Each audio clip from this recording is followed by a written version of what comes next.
krogu sem bila in je bila v bistvu ena pesmi, 7 krogov obrednih pesmi, različne tematike so se dogajale.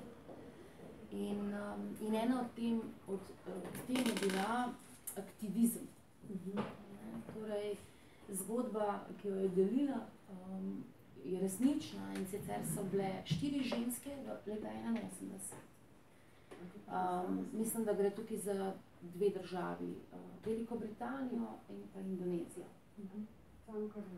In Velika Britanija se je odločila, da bo napadla Indonezijo, da bo poslala svoje vojake, torej fante, sinove iz Anglije v Indonezijo, da bojo streljali, da bojo šli in da bojo pač zganjali teror dol. In 4 mamice so se dobile in so se odločile, da one pa ne bodo tega dovolile. Da one pa ne bojo. In so vzele kladiva in so šle in so Boeing 778, koliko so te številke, razbile. Razbile so ga. In še eno, a si predstavljate? In seveda, pač pa niso poslali tistega Boeinga in se ženska odloči. Ja, pa se je odločila, da imam mojega sina dol.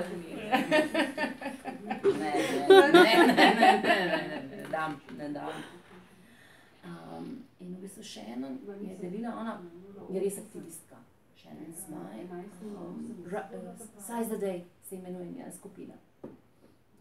In ona deli v bistvu to zgodbo in potem je zapela With my hammer, I'll break the chain. Ampak preden je ona to pela, ona je v bistvu prišla na oder in preden je sploh povedala to zgodbo. Prišla na oder, se je usedla, imela je kitaro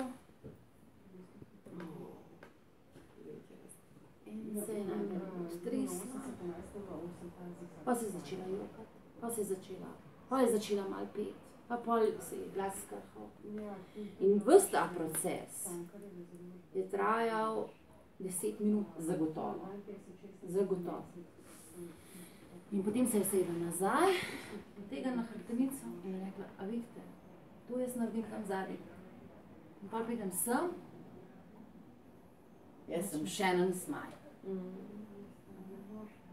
Ampak danes delim z vami, zato ker je v bistvu pomemben ta del, da ne glede na to, koliko te je strah, da če čutiš, da je nekaj tvoje, kar imaš za povedati, kar mora priti skozi tebe, kar je dobro, da se sliši. Ne glede na to, a se ti trese, a si močen, a si pogumen, a si humoren, karkoli od tvoje osebnosti lahko koristi, da deliš, da poveš. In da je vseeno, ali ta ton jasen, usmerjen, sfokusiran, ampak da ti zase to prenociraš. In moram reči, da zame je bil, potem, ko ona začela peti, v kontekstu tega vsega, bil tudi nekaj najmočnejšega od celega tega srečanja, kar smo imeli. Zelo. Dovoliti si biti ranljiv in pogumen obenem. In to izraziti.